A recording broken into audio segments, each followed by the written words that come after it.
Gorgeous teddy bear toys, like little friends, come to life in the workshop, where every stitch is imbued with care and warmth.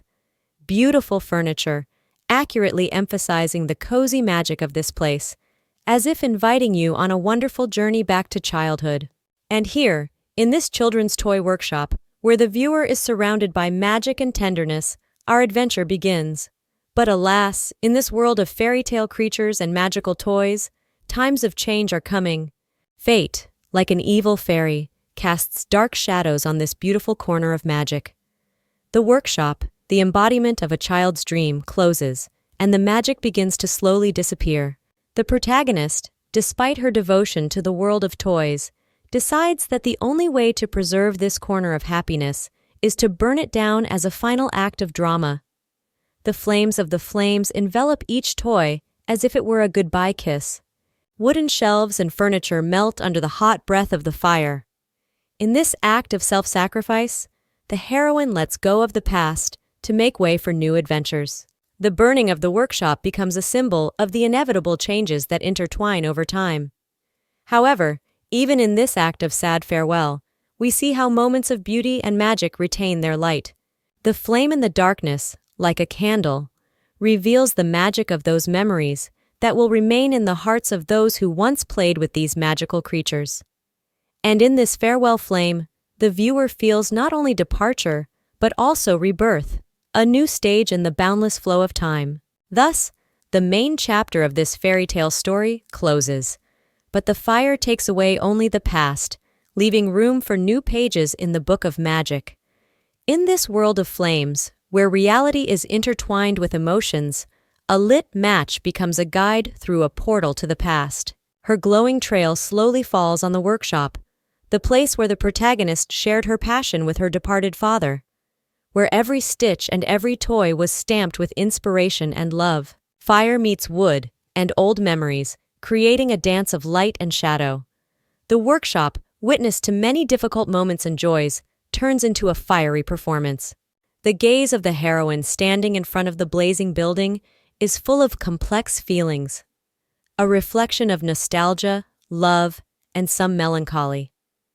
In the midst of the blazing fires, memories of her dream of giving children a piece of magic resurface.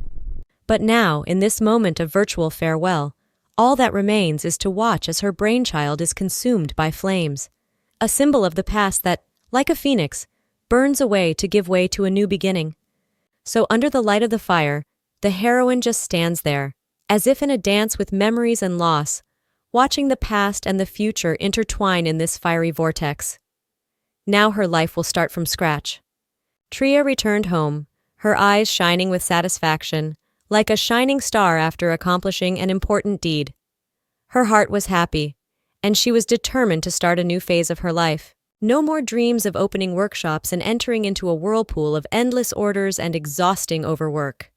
No, now Tria is ready to immerse herself in peace and enjoy the quiet of life. The house welcomed her like an old friend ready to embrace her after a long journey.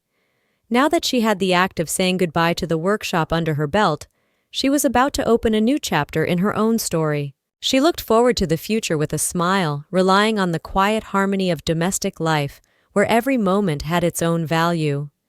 It was a choice in favor of herself, in favor of her own well-being. Tria decided to enjoy life, to savor every breath and smile without losing herself in the whirlwind of everyday life.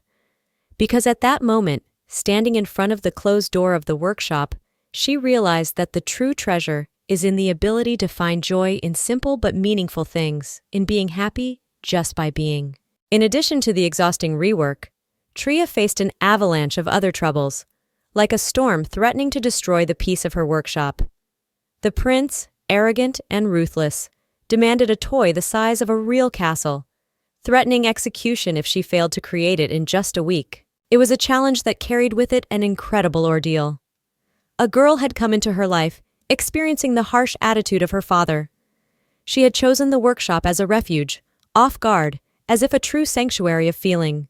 Here, among the magic of the toys created, the girl found solace, and Tria felt responsible for her well-being. But in this virtual world where magic and life's hardships meet, it is not without scammers. Those who sought to deceive Tria were like shadows in the darkness, trying to coax something of value out of her. It was not only a matter of preserving her labor, but also of preventing the deceivers from devouring a piece of her soul. Thus, in the midst of these challenges, Tria, like a brave heroine, faced obstacles, solving complex problems, and defending her world from external threats. Her workshop became not only a place of creativity, but also a bastion where she met challenges with readiness and wisdom. Happy Tria, savoring her wine in anticipation of her new beginning, rejoiced that with the burning of the workshop, all the shadows of the past were gone. Her heart was at peace, and she decided to share her decision with the other artisans. Activating a magical sphere, she summoned a dozen holographic screens before her. On these magical screens, Tria placed her words, inviting her fellow craftsmen to join her peculiar act of liberation. She suggested that they burn their workshops, free from the heavy burden of labor worries, and start a new life of complete harmony and pleasure. However, the next morning when she went outside, she was astonished to find that her workshop had already been rebuilt. Amidst the dawn of the majestic city, she realized that His Majesty's power extended to such details as rebuilding poor villages. Her entire plan crumbled like a house of cards, and her dream of a peaceful life was threatened. So, amidst the glimmering morning light, Tria realized that her fate might not be as simple as she had imagined. Magic once again weaves its mysterious threads around her, and her adventure continues, filling every moment with unexpected twists and turns and mysteries. Suddenly in the silence, interrupted only by the crackling of coal stars, Tria heard a familiar voice that sounded like the music of unwelcome memories. Count Aris approached her, majestic and haughty, like a shadow of a past she had tried to forget. He asked questioningly about her concerns, as if knowing something was wrong at this point. Looking into his eyes, Tria felt a thrill despite her silence. 35 years had passed, but Count Aris was still here, like a ghost of her past. Like an echo of those times, Count Aris asked a question that opened the door to the past again. A shadow of unexplored secrets flashed in her eyes, and Tria realized that problems, though covered by the veil of time, were still present in her life. That day in the city of Kalia, besides her workshop, there was only one old man's blacksmith shop. Then her thoughts swirled around the price for another toy, and at that moment, an unknown man was walking down the path toward her, changing the fate of her world. Tria gazed into her latest creative work, slowly realizing that each toy she created was becoming part of the children's living history. But on this quiet day, everything changed. A whisper sounded behind her studio, like a quiet breeze breaking the routine. Tria, immersed in the inner world of her art, suddenly sensed a visitor approaching. She froze, gazing at the bear she had created, as if she wanted to catch its secret thoughts.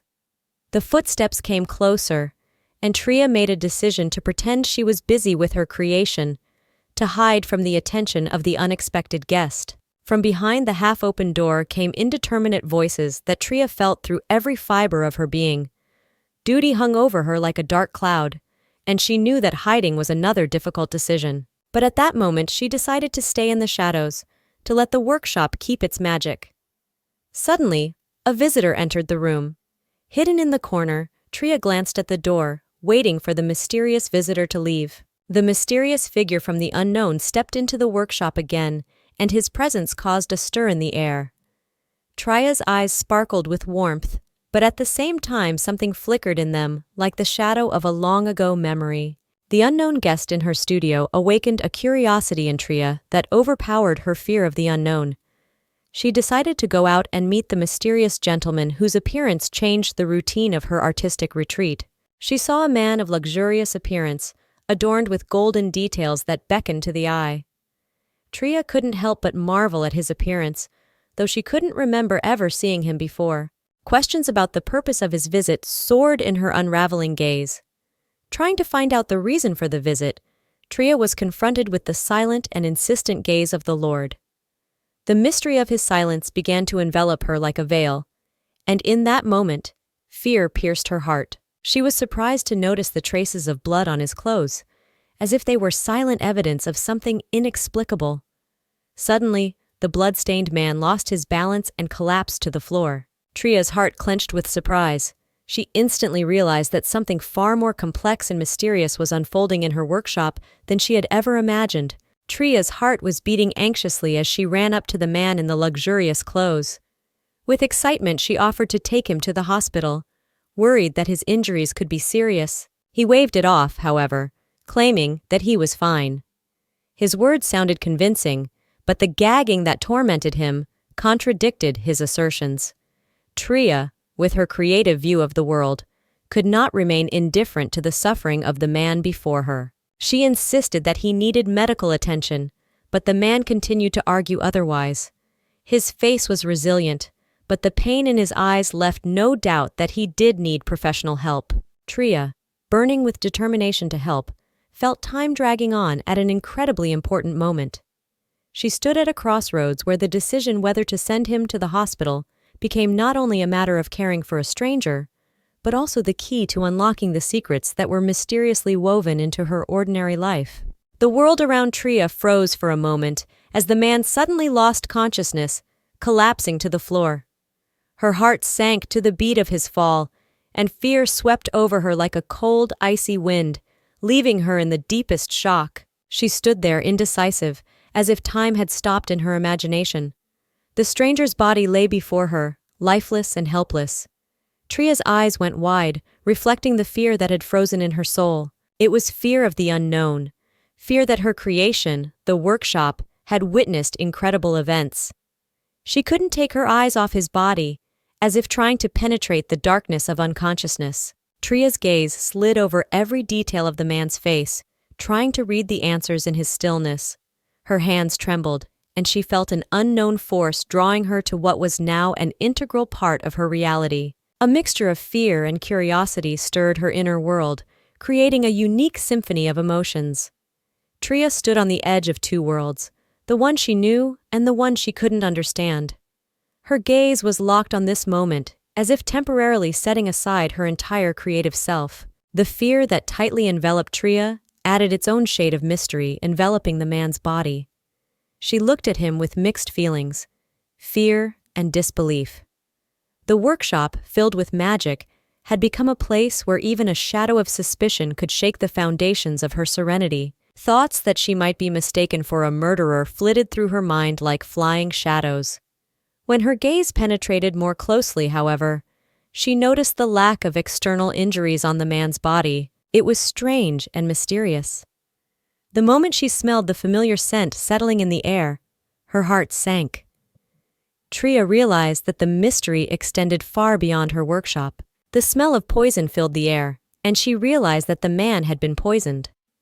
This reality opened a new chapter for her, where her creativity and magic clashed with dark forces, bringing an element of danger and mystery into her life. Tria's gaze was determined to solve the mystery and protect her skill from the sinister shadows that had begun to reach for her hideout. Tria stepped away from the stranger's body, thinking about the fact that the ingredients for the poison were quite rare. In the shadows engulfing the workshop, a mysterious figure emerged, Shotti, whose black hair gave the impression of night gloom. Tria, deep in thought, stepped back from the stranger's body, realizing that something supernatural was before her. Looking at Shotti, she realized that this man had unusual powers. The magical atmosphere of the workshop intensified, as if magic's healing properties were melting in every corner. Tria, whose eyes sparkled with warmth and determination, decided to make a request of Shotti. She asked the dark stranger to absorb the poison that threatened the mysterious visitor's life. At that moment, Shotti, as if he had emerged from the deepest depths of darkness, stood motionless, studying the situation. His gaze was cunning and sinister, as if he knew more than might be apparent at first glance. As she contemplated this mysterious man, Tria felt that his presence brought uncertainty to the ordinariness of her creative studio. The stranger on the floor lay defenseless, and Tria realized that there was more to this incident. Shotti, with his black hair like the darkness of night, stood motionless, fixing his gaze on the lifeless body of the blue-haired stranger. As the magic of the workshop merged with Shotti's magic, he did not rush to take action, but rather studied the situation. Suddenly, his words broke the silence. "You know this guy?" Shotti asked, sparkling with mystery in his dark eyes. A question followed, like a swirl of fog his words carried. "Are you happy for me to help you, Tria?" To this question, Tria, flustered yet determined, replied that she should not be mistaken for a murderer and only needed help in getting rid of this poison. Shotti, after pondering her words, suddenly changed. Black mist, as if released from his hand, began to weave around the blue-haired stranger's body. In that moment, not only the magic was felt, but also the mysterious understanding between Tria and Shotti. The interplay of forces like the dancing of light and dark along the border of the unknown. Thus a marvelous scene unfolded in the workshop, where the guardian of magic and the dark mage Shotti joined forces to snatch life from the embrace of the poison that threatened the stranger.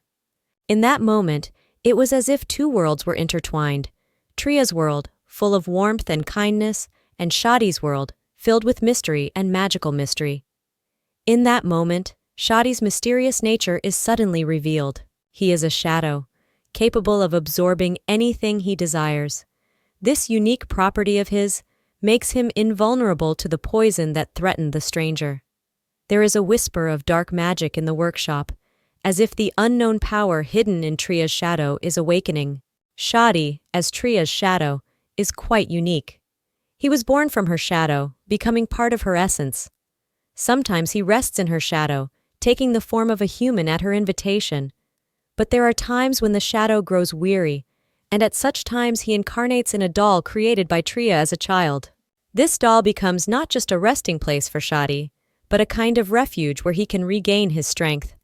Thus, in a workshop filled with magic and mystery, a drama unfolds where not only Tria, but also her dark companion Shotti, merge into one.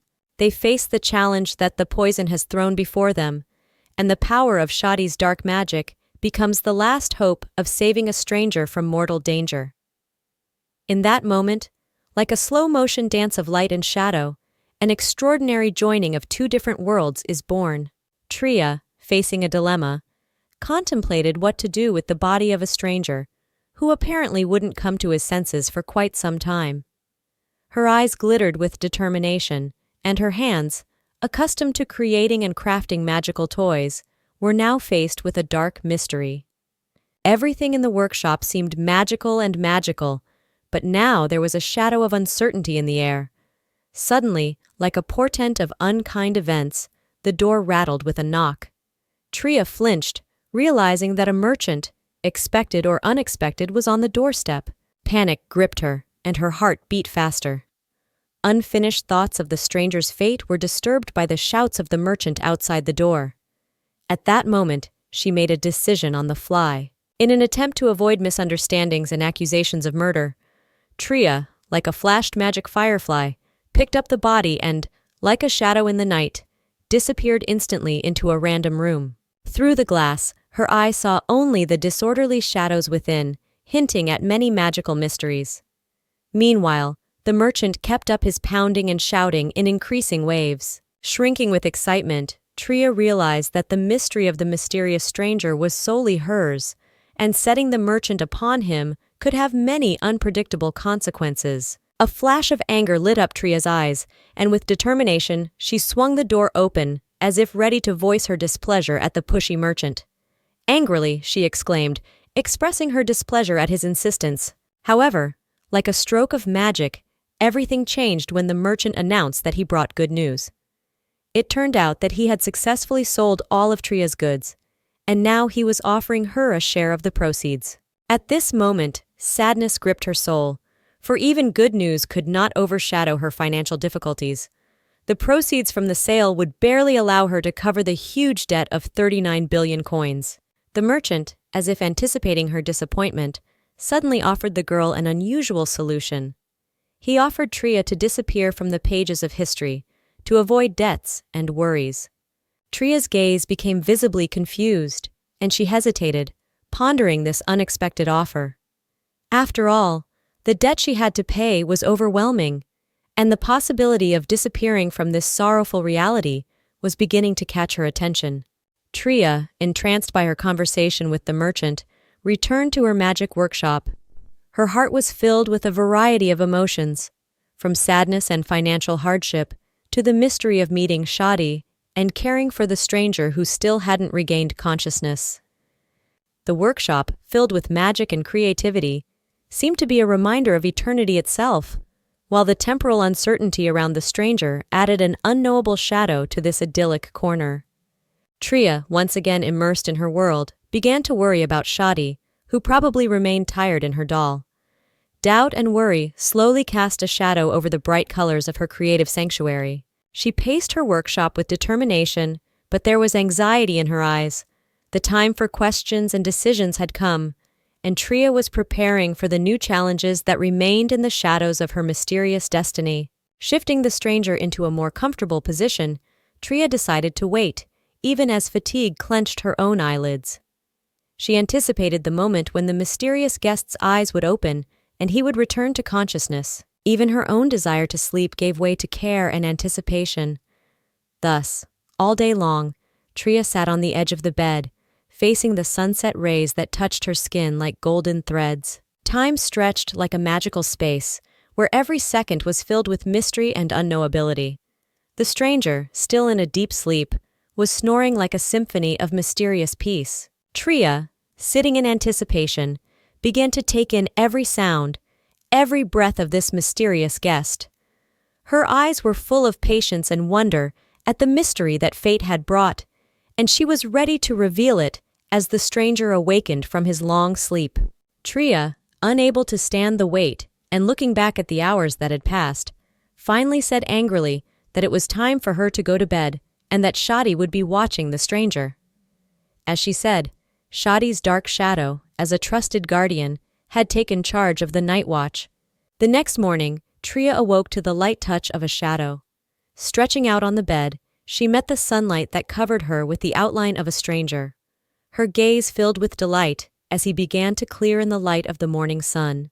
But suddenly, the stranger, barely opening his eyes, began to lament that he remembered Tria hugging him.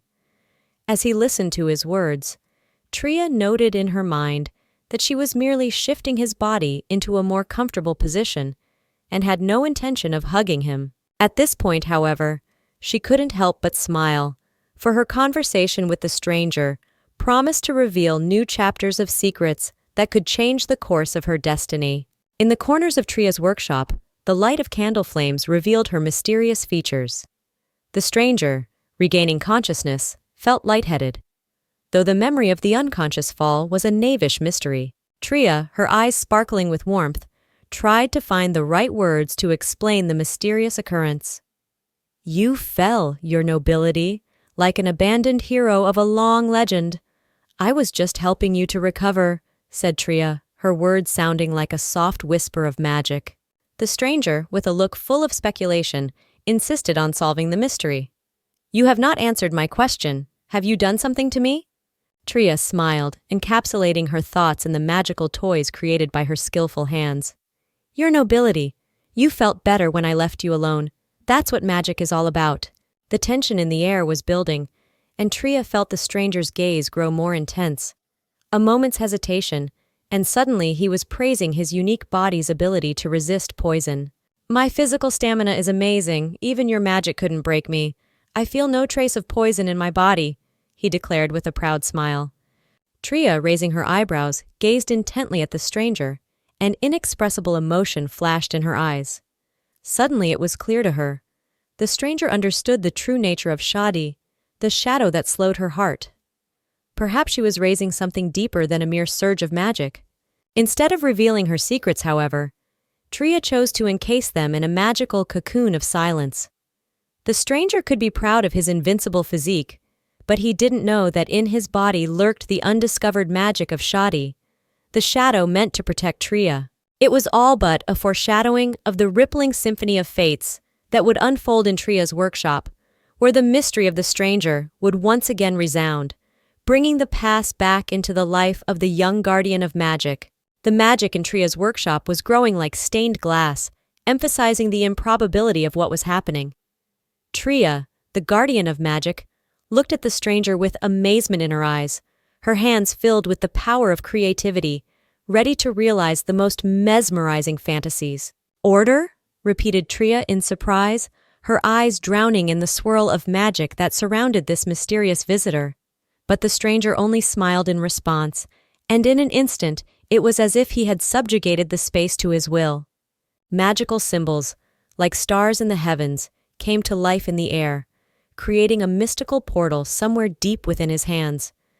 Tria, holding her magic tools, remained immovable, glowing with the warm light of her eyes. Suddenly, the stranger's hand disappeared inside the circle, as if plunging into another dimension.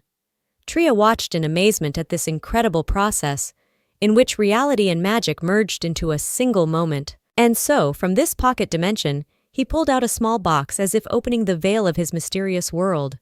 The stranger solemnly offered it to Tria.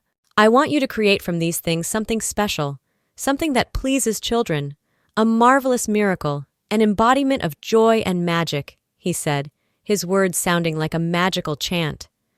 Tria, with a smile, took the box in her hands, feeling not only the objects inside it, but also a piece of the stranger's mystery. And, accepting the challenge of magic, she began to reveal her creativity, as if painting an exquisite portrait of happiness that would color the world of children. Tria, maintaining her look of magical mystery, offered the stranger more than just a request for a toy. She clarified the terms, as if creating an invisible contract that would be a fabric of magic and responsibility. With a mysterious smile, she slid an invisible packet of trivia, capable of cleansing toxins, to the tea. The stranger, without expressing gratitude, remarked that he liked all kinds of teas.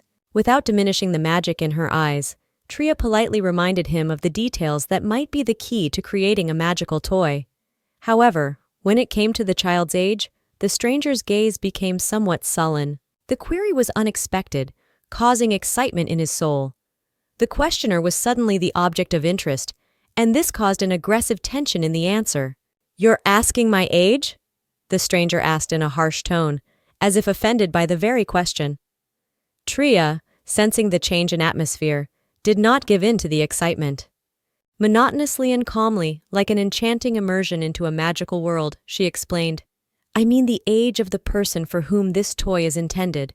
Such a development left uncertainty in the air like a whirlwind of magic, and only Tria's gaze carried an unknown wisdom, a sense that the magical story was far from over. The long moment of silence in Tria's workshop was broken by the stranger's words. His flippancy and indifference to the child's age swept around like a wind of change. "A year or 2 or 3. What's the big deal?" he said, as if ignoring the importance of the moment. Tria, disappointed by this answer, tried to at least learn the baby's name. Her question hung in the air, but there was no answer. Silence became her only interlocutor, and in that moment, frustration mingled with bewilderment. Tria's eyes sparkled with warmth, but inside her soul a storm of emotion was churning. The stranger didn't even seem to know his child's name. It refreshed the memory that even in the magical world, not all stories are filled with fairy tale harmony. Magic can be both marvelous and marred by secrets that can remain in the shadows even in the brightest world. Tria, meeting the stranger's gaze, for a long time silently sank deep into his eyes, as if reading the secrets hidden inside. Emotions swam in her soul, searching for their place, avoiding negative comments. She knew that every story had its own secrets and pains. But suddenly, in that closed moment, a name rang out. Eliza. The stranger's words, with a slight blush on his cheeks, took on an incredible tenderness. Tria, surprised at how affectionately and caringly he said her child's name, raised her eyebrows slightly. Eliza. Tria suddenly realized that this man sitting in front of her possessed a warm heart, something that was hidden behind the walls of his self-defense. The guy, whose gaze was now leaning toward the table as if protecting his soul, whispered the name, as if a few more times, and it would dissolve into thin air. Tria realized in that moment that beneath those mysterious layers he sought to hide, the most tremulous feelings and concern could melt. Eliza, like the magic of a name, permeated the air, filling it with an extraordinary warmth of soul. So, in the silent space of the workshop, their gazes crossed, and in that moment, Tria realized that the stranger was not just a visitor, but the hero of his own unique story, where magic collides with humanity. Time flowed in Tria's workshop like a lazy river of magic, but with each new question asked by Tria, it became clearer. The stranger seemed doomed to remain silent on certain topics. Eliza remained a mystery, surrounded by a dark shroud of silence. Tria, exhausted by the endless riddles, began to feel a weariness within her. No matter how hard she tried to uncover the soul of this mysterious visitor, the answers remained in the shadows. The only thing that gave away his care and love was the fact that he had come to the workshop specifically for the gift. It was pure parental concern, as if he were carrying an unspeakable hardship on his shoulders. Enveloped in silence again, Tria resolutely asked one last question. Why had he decided to give this gift in the first place? She received only another silence in response, as if the magic had frozen, waiting for the mystery to be revealed. Tria, her gaze like stars in the night sky, glittered over the questions, but the answers remained elusive like stardust in the bottomless cosmos. Uncertainty hung in the air like a shroud of fog as the stranger, mysterious and inexpressive, denied the meaning of his visit. Tria, with her warm eyes reflecting strength and wisdom, gazed at him silently. But here he was, revealing the cards of his soul like the petals of a flower in a magic workshop. I was advised by a servant to make a gift for Eliza, but, look, I'm beginning to doubt it, the stranger said, his words sounding like a soft echo of mystery. I'm not sure she appreciates such things, and I doubt she'd care for a gift from her father. Tria, however, did not let her doubts dissipate. Her conviction shone through in words that sounded like echoes of emptiness. She declared that there was no child in this world who did not crave the attention of a parent, and a gift was not just a thing, it was a show of love and care. And maybe this was exactly the time Eliza needed that manifestation of this stranger's feelings. The fog of uncertainty began to dissipate, leaving behind a trace of certainty. Tria was the source of strength that could awaken the stranger's soul. At this moment, it seemed that the workshop was not only creating magical toys, but also opening human hearts. Thus, a story unfolded in the treasury of the magic workshop, where even the invisible threads of human relationships were transformed into magic. There was an atmosphere of anticipation in the workshop, as if magic itself was pulling the threads of fate. Tria, with her sparkling eyes like glittering stars, decided to shed light on the dispute. Eliza will be happy even if you just give her a hug, she declared, holding out her hand in a gesture of peaceful permission. Time flowed like a river, and the stranger, surrounded by the magic of the workshop, suddenly announced that he wanted Tria herself to choose what the gift would look like. You understand children and their desires better, he added, as if opening the door to a world of secret desires. That statement tensed Tria. She clenched her fists, feeling something unknown moving inside her. Such a statement couldn't help but anger the girl, with its negligence towards the gift. However, proudly accepting her role as guardian of magic, she only turned away, calmly acknowledging that each of us were children. Each of us had dreams, even if fate didn't grant them. At that moment, it was as if an invisible link between past and present had blossomed, creating a magical moment in Tria's workshop. Suddenly, Tria's gaze was drawn to an exquisite box that stood out among the other materials in the workshop. It beckoned to her with its mystery, as if it promised to soar into a world of dreams. With curiosity, Tria opened the box and found the materials for a future toy for little Eliza. Her eyes sparkled with warmth, for creating a gift for a child was always a special moment. Among the shiny materials, Tria found gemstones, like stars trailing light within themselves. She couldn't help but marvel at such brilliance. The stranger, the mysterious customer, asked if there were any problems with the materials. In response to his question, Tria noted, slightly shocked, that she could not have guessed that such a precious treasure was in the box. The uncertainty in the air created an air of mystery, and the careful choice of gift eliminated any doubt about the stranger's devotion. His determination to stay with Tria's magic only enhanced the enigma of this figure with a slight blush on his cheeks. Such unexpected discoveries lent a special, magical touch to the workshop, enveloping it in sparkling splendor and mystery. In a workshop filled with miracles and magic, each material is chosen with special care. The gemstones, though they sparkled in the box, did not find their place in the craftswoman's hands. Tria knew with experience that such materials were too fragile and could easily shatter, turning their luster into shattered dreams. Telling the stranger this, Tria saw his gaze darken like the shadows on his face. She couldn't afford to create toys that might bring disappointment to little hearts. However, the stranger didn't seem to share her concern. Evil flashed in his eyes, and Tria felt the pressure of his judgmental gaze. At that moment, fear gripped Tria. The stranger seemed to distort her words, creating an atmosphere of misunderstanding and meaningfulness around her. Her main task now was to maintain her clarity and overcome the sinister patina in his gaze. The magic of the workshop required not only the ability to create, but also the ability to protect her creations from outside influences. Tria looked at the stranger with tenderness in her eyes, maintaining her confidence. She explained that although working with jewelry was a new challenge for her, she was willing to put all her talents and efforts into creating a unique toy. Experiencing the art she creates in her workshop makes her confident in her abilities. The stranger, however, was not about to leave empty-handed. He offered a huge sum, 10 million coins. The gold lured her, but she remained true to her principles. With mixed feelings, she reminded him that her experience with jewelry was limited, and she couldn't guarantee a perfect result. In response, the stranger seemed to catch her doubts and said he would double the sum if the result of her labor satisfied his taste. Tria felt a sense of excitement and fear at such a huge responsibility, but embarrassed and smilingly agreed, promising to do everything in her best style. Thus began an exciting story in which the stakes were high, not only for Tria, but for everyone connected to this magical world. This story was not only the glitter of gems, but also the melody of creativity with heart and skill. The stranger uttered the words on which the entire fate of the craftswoman hung.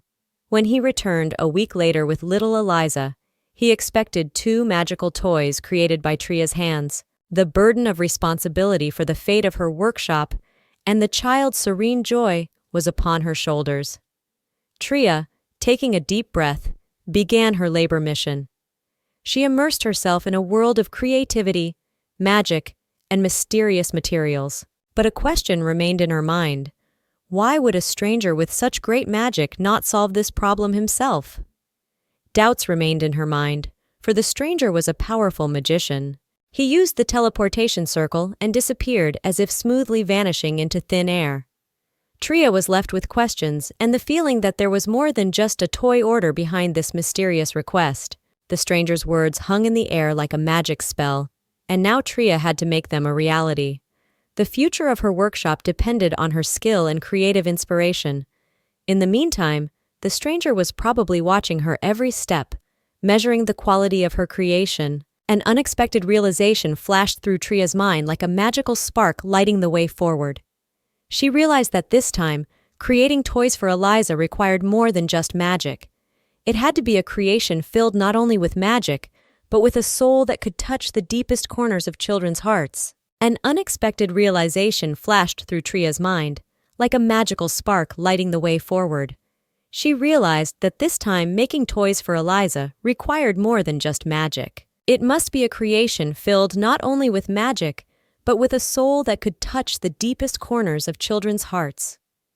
Returning home, the master of the Tower of Kai, a master of arcane spells, reflected on his strange encounter with Tria. He wondered how she, without the fear of the mage's gaze, dared even to put it on the floor. The question swirled in his mind. What was the mystery behind this girl, and how could her creativity overcome the very power of magic? Tower Master Kai brought the discussion with Tria into his home, remembering the walk with Kainu, his faithful companion. Her question about the walk elicited a positive response. He smiled, realizing that even in unusual moments like this encounter, a warm sense of approval and understanding could slip in. Kai's servant, diligent and devoted, greeted Tower Master Kai with an expression of concern. He reported that Kai had come much later than expected. However, instead of expressing concern, Tower Master Kai raised his eyebrows with a slight chuckle and said that he seemed to have just been poisoned. The servant's face reflected bewilderment and anger. Who dares to commit such impertinent acts against the great mage of Caius? A thought flashed through the servant's mind. He quickly promised that he would find and punish whoever had committed such a daring act. However, Kai's smile only deepened when he said that there was no need for that. He emphasized that his own body had already dealt with the poison, as if confirming his majesty and steadfastness. This statement caused the servant uncontrollable surprise, but he was forced to accept the Tower Master's orders and bow to his will. Now it was up to them to recognize the one who had targeted Kaian. Yesterday, the day the poison attempted to thwart the majesty of Kaian's magic, his mana had been sealed, an act of precaution to protect his body from the ravages. The servant, noticing this fact, couldn't resist asking, raising his eyebrows in bewilderment. Why was this particular moment chosen to seal the mana? A thought flashed through the servant's mind. He didn't wait for the Tower Master's life to return to routine and dared to ask a question. Why did you decide to go for a walk, knowing that your mana was sealed? The servant asked decisively. The Tower Keeper's answer was unexpected. The Tower Master, looking intently into the servant's eyes, explained that if he hadn't gone out for a walk yesterday, he wouldn't have had time to complete all the chores on schedule. This small detail threw light on the daily chores that would slow down even a mage of his status. But then another, more tender side surfaced. The matter turned out to be related to the preparations for Eliza's birthday. The Tower Master's thoughts were focused on creating magic for this special moment in the girl's life. Suddenly, the Kaian Tower Master interrupted the peace of the air with a question that became a prominent link in their conversation. How did you know about Tria's workshop? You don't have children, do you? Came the question that struck the servant like an unexpected spell. He felt a heavy silence hanging in the air, embarrassed by his master's attention to the details of his interests. He couldn't admit that he had become a great fan of Tria's workshop, following her every creative masterpiece, as if they were magical stories coming to life in his imagination. Arguing with the Magister would be a bad move, and the servant quickly found a way out of the situation, smiling lightly and saying, "The interest in Tria's art is a kind of magic, Your Majesty. She creates amazing things that catch the eye, and despite my lack of children, I can't resist the splendor of her creations." Kaian Tower's master headed toward his daughter, speaking her name like an incantation. Eliza looked up when she heard her name, and time slowed between them. They looked at each other long and slow, as if in that moment they had found their own special world. Suddenly, Kaian, like a strong wind of change, grabbed his daughter by the scruff of her neck, expressing his excitement and concern. After rebuking her for being in a dangerous place, he took Eliza in his arms and hugged her tightly. This embrace felt not only like insurance against danger, but also like the tenderness of a father who, despite his greatness and magical power, was now just a caring father protecting his daughter. Eliza sat in her father's arms, feeling the support in his every soft movement. Different feelings were stirring in her soul, and her body couldn't hide the shiver that ran through her. Kaian, remembering Tria's wise words about the importance of saying his daughter's name, whispered softly, "Eliza." That simple gesture somehow calmed the little girl, as if magic resounded in every letter of her name. In response, Kaian himself felt a strange mixed flux of emotions, pride, love, and even some confusion. At that moment, words became a necessary bridge between father and daughter. He decided to express his feelings not only through affectionate name-calling, but also through conversation. "You know, baby, sometimes I think I'm failing at being a good father to you," he confessed, meeting her gaze full of childlike purity. He felt his heart begin to beat more often, as if at such moments time stretched out, creating a kind of pause in their ordinary life. But Eliza, still so young, was able to respond to her father on her own level. She smiled and whispered softly, "You're the best daddy in the world." Her words penetrated Kaian's heart like rays of sunshine, warming him with their sincerity. In that moment, they became not just father and daughter, but the heroes of their unique family history, in which every word and every moment had its own special weight. And so, in this kaleidoscope of feelings and experiences, where the father-daughter relationship was interwoven with threads of tenderness and understanding, Kaian realized that these moments were more than just parental patience. He was an actor in his own family drama, where every scene was filled with true love. Kyan, revealing the cards of his caring plan, told Elise about the toys he had ordered for her. "My little princess, I thought you deserved something special," he said with tenderness in his voice as he waited for her enthusiastic look. Asking if his plans for her employment next week crossed his mind, Kyan met her with a nod that was full of childlike impatience and joyful anticipation. Nevertheless, when Kyan, moving on to the next perfect father's item, the smile, opened his mouth wide, the world around him stopped. The smile seemed to have been plucked from his worst nightmares, fleshed out with unnatural teeth, and curved into a twisted art of horror. Eliza, upon seeing this grim portrait, cried as if confronted with something beyond her childish imagination. Kyan stood in confusion at his daughter's reaction, unable to understand how his benevolent smile could have caused such a shock. Eliza apologized between tears, and his heart clenched at the realization that his quest to be a good father had turned out to be an incredible failure. He realized that it was important not only to think about gifts and smiles, but to feel and understand the little subtleties that made fatherhood truly great. And so, caught in that little drama, was the moment when the perfect plans disappeared in his daughter's tears, and Kyan realized that real caring requires not only action, but also being attentive to the feelings of those you love. Sometimes the lessons about being a father come through laughter and tears, but it's important not to dwell on the surface, but to reach deeper into the world of real feelings. With worry evident on his face, Kyan stepped toward little Eliza. His father's heart clenched as he saw his daughter in tears from fright.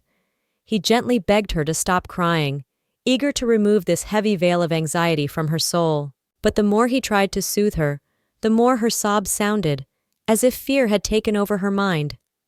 Eliza couldn't stop the flow of tears and only begged for forgiveness for her reaction. "I'm sorry, Daddy," she whispered, as if hoping her simple words might banish the shadow of terror left behind by that terrifying smile.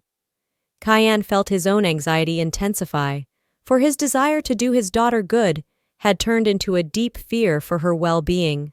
He knelt down in front of Eliza, embracing her with the tenderness that only a father can give.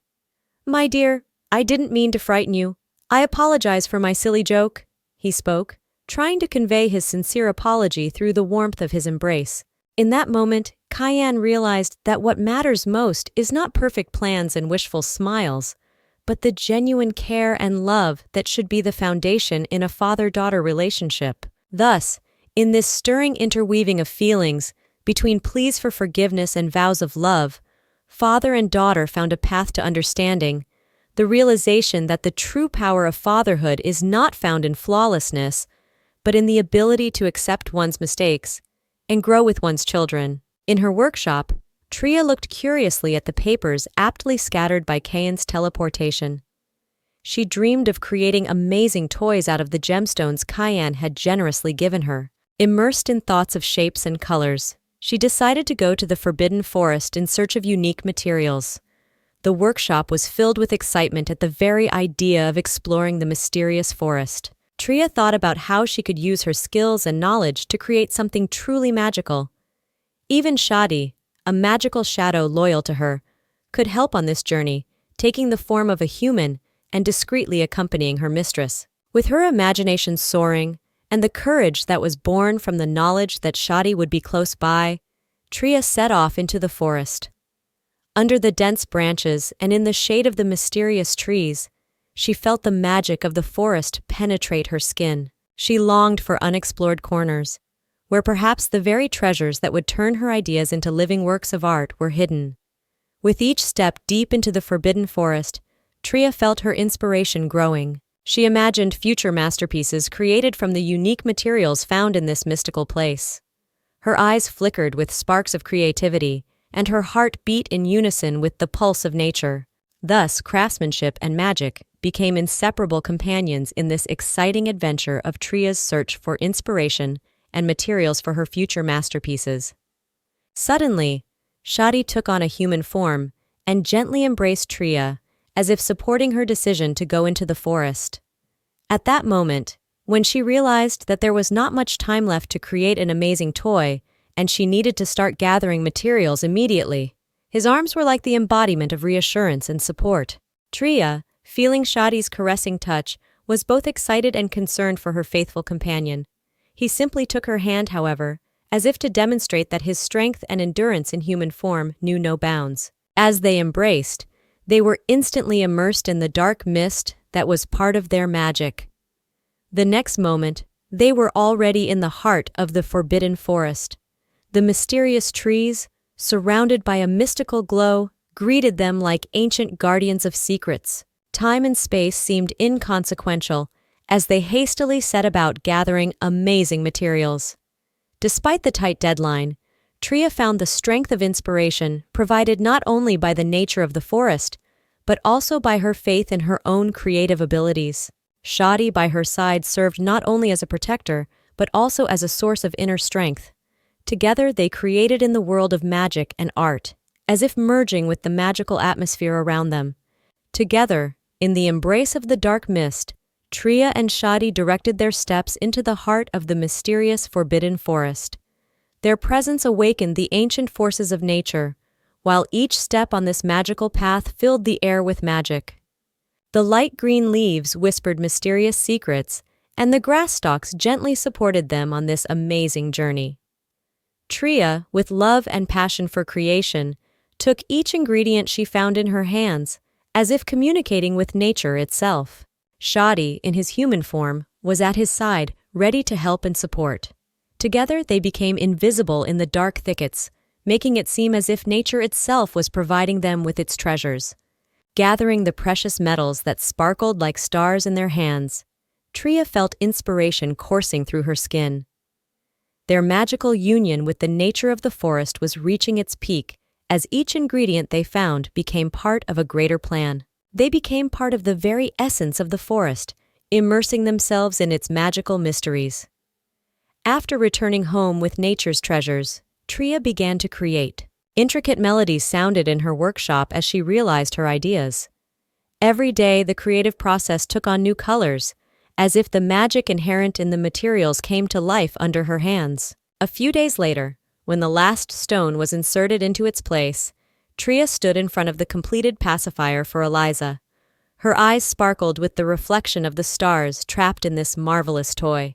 Each stone was not just an ingredient, but part of a magical story she created. Tria and Shotti took an amazing journey through a world of magic and creativity, transforming ingredients from nature into a work of art that evoked the magic in people. Tria, who had provided the world with her creation, an exquisite gemstone pacifier for little Princess Eliza, suddenly felt like a great genius. She gazed intently at her creation, as if each pebble were a star in her sky, glittering with the gift of her skill. But suddenly, Shotti approached the incomparable Tria, dressed in the form of a small doll. In his hands, the glitter of the jewelry was like a magnet, drawing her gaze.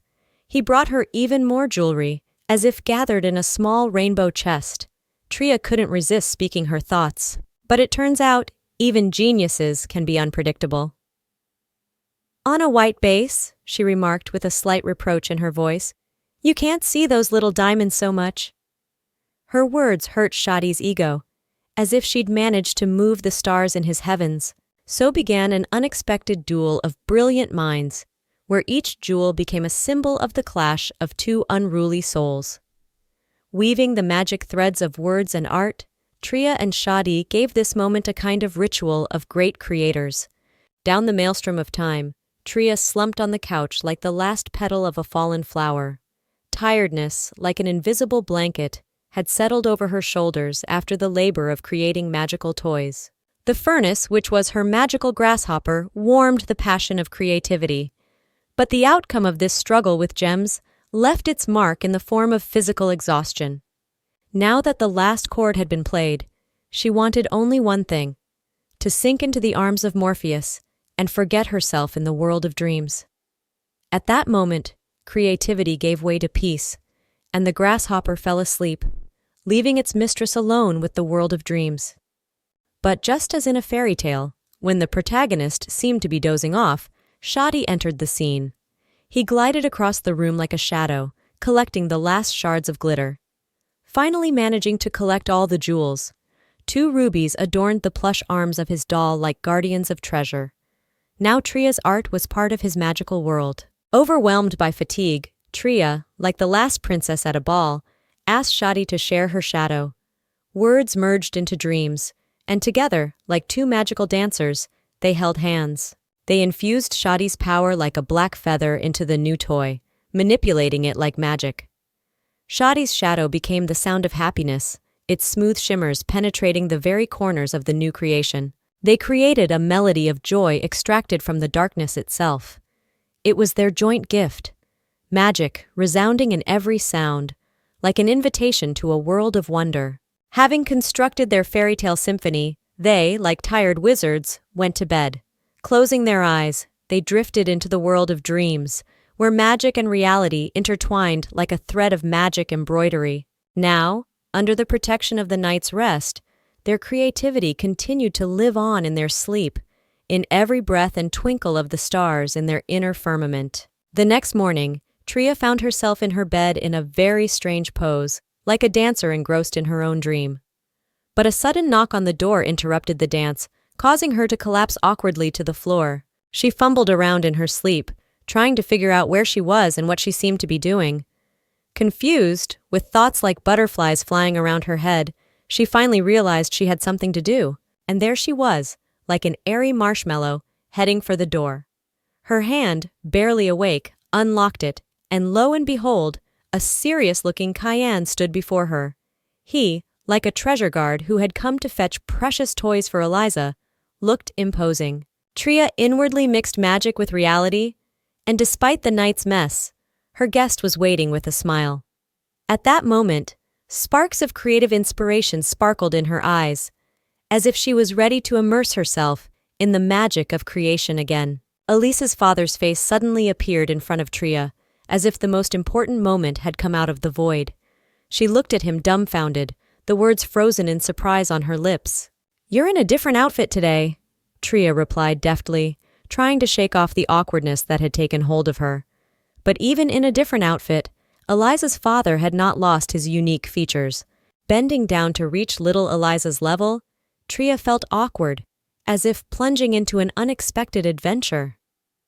"Hello, Eliza," she said affectionately, but the 4-year-old girl only hid fearfully behind her father's back as if behind an impenetrable shield. Tria instantly felt mixed emotions, embarrassment at her own confusion and guilt for putting the little girl in a difficult position. But there was a twinkle in her eyes, a light of curiosity, and a desire to understand what was causing Eliza to react that way.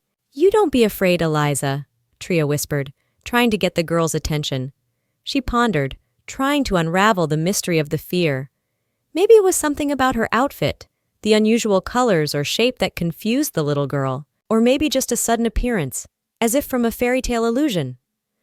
Thus, Tria began her fascinating journey into the world of the 4-year-old soul, trying to unravel the tangle of strange interconnections and unravel the mystery of this moment, which suddenly became like magic, full of riddles and surprises. Elise clung to Cayenne, as if his presence were her only protection in this strange world of adults. Her eyes reflected fear, as if dark ghosts cursed inside her. As Tria gazed into the girl's frightened eyes, she couldn't help but feel her own unease. Why is she so afraid? Tria pondered slowly, feeling a shadow of mystery linger in the air. Her imagination was instantly filled with the colors of possible scenarios: domestic violence, dark secrets, horrifying events that could cause such fear in a little soul. But she refrained from the urge to immediately tie that fear to domestic violence. Tria knew that first impressions could be deceiving, like an obscure forest full of dark corners. Instead of jumping to conclusions, she decided to give Elise space for her own feelings and experiences. Maybe she's just scared of something incomprehensible, Tria thought, despite her initial assumptions. She took Cayenne's hand with determination, like a mysterious guide to a little girl's world. And so began a mysterious story, where fear and curiosity wove themselves into unknown patterns. Tria decided not to impose her assumptions, but to follow closely those mysterious traces in Elisa's world of senses, where every glance, Every whisper and every touch could hide a clue to the solution of her mysterious fear. Tria, watching this mysterious dynamic, felt a sudden determination within herself. "It's time to do something about this," she thought, as if solving a riddle that concerned not only little Eliza, but also her own inner world.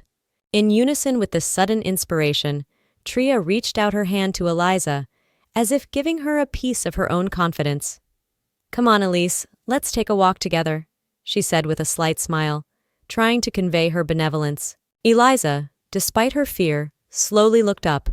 Her gaze met with what was not just an invitation to walk, but a chance to leave the embers of her inner world. Tria took her hand, as if holding the key to a long-awaited adventure. Meanwhile, Kayan stood aside, his expressive look of disagreement carried like a riddle. But Tria felt no doubt, for she had decided to help Elise discover the world around her. And despite the possible contradictions, she suddenly felt that this decision was the right one. Tria, feeling Kayan's stern gaze on her, tried to find words of justification, searching for the best arguments to convince him of her intentions. But, as if in response to her fumbling, something unexpected happened. Kayan simply teleported away and magically disappeared from their sight. Tria stood stunned, her eyes reflecting surprise and some relief. Now that the wizard was an absent factor, she turned to Eliza with determination. "Hi, I'm Tria," she introduced herself, extending her hand. "Are you ready to embark on our incredible adventure?" Eliza, her gaze already full of curiosity despite her fear. She slowly reached out her hand in return, as if she were succumbing to the magic of the journey ahead. So the two of them set off into a world full of possibilities and unexplored corners. Under the glow of invisible stars, they co-authored a fabulous adventure where every step was a step forward to a new discovery. Walking with Eliza, Tria approached her with interest and asked a question about her age. In response to the question, the little girl cheerfully informed her that she was 4 years old. Tria smiled and offered to have some fun by taking the little girl to her house. At home, Tria had arranged a little surprise for Eliza. A plate of mouth-watering cookies glistened on the table. Looking at this magical treat, Tria couldn't help but smile in anticipation herself. However, she decided not to limit herself to just sweets. From the box that Elisa's father had given her, Tria pulled out amazing gemstone toys. The gorgeous pacifiers and rattles glittered in her hands like stars in the night sky. Tria hoped that these jewels would bring joy to young Eliza. However, when she offered the toys to the girl, she seemed unimpressed at first glance. Tria's surprise grew, and she began to worry if she was giving the child joy. But suddenly something marvelous happened. Elisa's eyes sparkled with delight. Her face blossomed with a rainbow of emotions. The little girl realized how valuable and special these toys were. The look of admiration made the moment unique. And in that moment, Tria felt the magic seeping into every corner of her home, filling it with warmth and joy. For it was in those moments that the simplicity of the gift was more precious than the most precious stones. A shocked Tria tried to explain how valuable and unique these toys were, but her words seemed meaningless in front of little Eliza's determination. The enthusiastic girl cheerfully declared that she would be able to sell them, get the money, and carry out her extraordinary plan. Eliza's every word was filled with incredible confidence. Tria, plunged into a stupor of incomprehension, tried to find the words to explain that the treasures she had brought were far more valuable than money. She tried passionately to convey that there was more than material value in these toys. However, as Eliza continued her declarations, Tria realized that her efforts were in vain. The little girl suddenly announced that thanks to this money, she would be able to run away from home. That statement was the last straw for Tria. Every emotion froze in her soul, and the words stuck in her throat, unable to find a way out. Tria stood looking at Elise as if she were someone from another world, unable to understand values different from her own. And in that moment, she felt the clouds of frustration drift away, shutting her out of sight of a world she felt familiar and safe. At that moment, only thoughts of domestic violence confirmation hovered in Tria's mind. With full confidence that Eliza was facing domestic violence, Tria strongly voiced her support. She assured the girl that she was on her side and that Eliza could trust her. Tria felt her heart fill with determination to protect her little friend. Gently stroking Eliza's hair, Tria began to worry for her well-being. She began to ask questions, feeling the weight of the words, but even so, she was willing to listen to all of the girl's secrets. "Did your father do something bad? Did he yell at you? Or even hit you?" Tria asked, ready to be a support in a difficult moment. The surprise and horror in Eliza's eyes became visible at her answer. The girl confessed in shock that her father was going to get rid of her. Tria couldn't believe those words. She stood frozen, remembering the moments when Eliza's father had spoken his daughter's name with such tenderness. It tore at Tria's heart. The notion that a man who seemed like a caring father could do something so cruel to his child. Her soul demanded answers, but at the same time she was afraid to hear them, because the truth could destroy everything she believed in. With determination, Tria declared that she was obligated to report Elisa's father. Her voice sounded resolute, but she had mixed feelings inside. Like a detective, she began to find out details about whether her father had beaten Eliza or starved her. In response to these questions, the little girl surprisingly stated that her father had never beaten her. But on the contrary, he took care of her, providing her with 3 meals a day and sweets. Not satisfied with these answers, Tria insisted that Eliza tell her how her father hurt her. Embarrassed, the girl asked Tria not to reveal her secret. She said she was a fake, and that if she found out, her father would get rid of her. Tangled up in a tangle of childhood worries, Eliza looked at Tria with embarrassment, and she realized that her determination might have led her in the wrong direction. Realizing that there was no violence, and it was just a child's imagination, they both stood looking at each other in a stupor, not knowing if the truth could be much more complicated than it seemed or not. Realizing that the matter was not as serious as she had imagined, Tria inwardly relaxed. Rather than thicken the problem, she realized that at this point, she should have just gone back to resting and given the toys to Elise. Looking thoughtfully away, Tria realized that as difficult as Eliza's fate was, her father was not the kind of man to get rid of his child. The intrigue seemed to have dissipated, and thoughts of how she could help this little girl within her means ran through Tria's mind. Suddenly, Eliza turned to Tria asking for help. A smile played on her face, and Tria, not expecting such a turn, smiled back. However, when Eliza asked Tria to create more gemstone toys, she evasively replied that her skills were limited to making toys. However, the smile never left Eliza's face.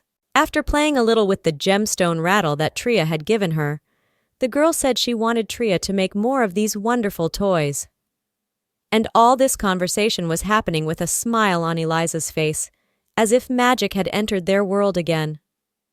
Tria stared at the 4-year-old Eliza, wondering how such a small creature could have set her sights on such an ambitious order. She blandly explained that her father had only planned 2 toys, and it wouldn't be easy to add anything else. As the little girl prepared herself for bitter tears, the room was suddenly filled with the words, "What's going on here?" The teleportation brought a lively and somewhat disgruntled look to Eliza's father. He expressed his displeasure at his daughter being in a state of tears, and was immediately confronted by the looks of a surprised Tria and a distraught Elise. Not knowing what to say, Tria tried to explain the limitations of the order. Suddenly, the room was filled with the voice of Coin, an unknown creature that caused Tria and Eliza to feel excitement and fear. Turning angrily to Tria, Koyan demanded an explanation as to why his daughter was crying. At that moment, even Tria found herself in a stupor, not knowing how to react to the unexpected visit and Coin's anger. Facing an unexpected challenge, Eliza suddenly stood up for herself. The idea arose in her little mind that Coin wanted to get rid of her as soon as he found out she wasn't his daughter. These fantasies mixed with her real fear, and she began to beg Tria to be on her side. At this point, the blending of childhood fiction and reality created an unexpected twist in the story, adding intrigue and uncertainty. Tension hung in the room when Koyan suddenly interrupted their conversation, questioning what they were talking about. Tria and Elise, startled by his sudden appearance, huddled together on the couch. At this moment, like a change in the weather, Koyan just calmly turned to his daughter. As he approached her, he gently wiped away her tears, showing a tenderness and care that no one expected from such a powerful being. Asking if Elise liked her new toys, Koyan brought a note of joy to the situation, but the little girl was silent, her eyes reflecting fear and mixed emotions. Then, like a thunderclap, Koyan began to berate Tria, not noticing that the girl was afraid because of her own imagination. He accused her of bringing his daughter to tears. At that moment, the collision of reality and the child's fantasy created an unexpected twist in the scenario, bringing drama to the ordinary events. Koyan's attention suddenly shifted to the quality of the toys, and his eyes brightened at the realization of the safety and lack of sharp corners. Elise could see for the first time in a long time that she actually liked something. At that moment, Koyan turned to Tria and told her to order some more toys. However, her response was unexpected. She would not be able to take any more personal orders. With a stern look at Tria, Koyan let an aura of tension pass through the air, as if emphasizing his power. Fear gripped Tria at that moment, and she was already thinking of summoning her shadow Shotti. Instead of being aggressive, however, Koyan pulled out bills from his pocket that totaled 30 million. He announced that it was payment for the toys already made and a down payment for new ones, wondering if Tria could handle it in such a case. Tria hesitated, but the lure of money was too strong. When Koyan promised her another 20 million and set a deadline of 3 weeks, she agreed with sadness in her eyes, realizing her weakness before the power of money. At that moment, a real drama was going on behind the scenes, where strengths and weaknesses, desires and decisions merged in an unpredictable whirlpool. Tria decided to set the record straight this time, by having the man clearly state exactly what kind of toys he wanted. Koyan, however, showing little interest in the details of the order, simply motioned Eliza toward Tria, announcing that he needed a place where his daughter could enjoy playing. He had only the gemstones in his hands, and again only they served as the material for the new order. After saying goodbye to Tria and reminding her that they would meet in 3 weeks, Koyan disappeared from the room, leaving the woman puzzled. Tria was left alone, haunted by the question: how to create a place to play with gemstones in such a short period of time? She realized that time was short, and the decision came like a flash. She urgently needed to go to the Forbidden Forest for materials, so she had an incredible adventure ahead of her. On the edge of the Forbidden, in a forest full of mystery and danger, Tria hoped to discover something that would help her fulfill her order and surprise Koyan's daughter. The fire of determination flickered in her eyes as she headed into the dark depths of the forest to retrieve something that would become a magical corner of joy for little Eliza.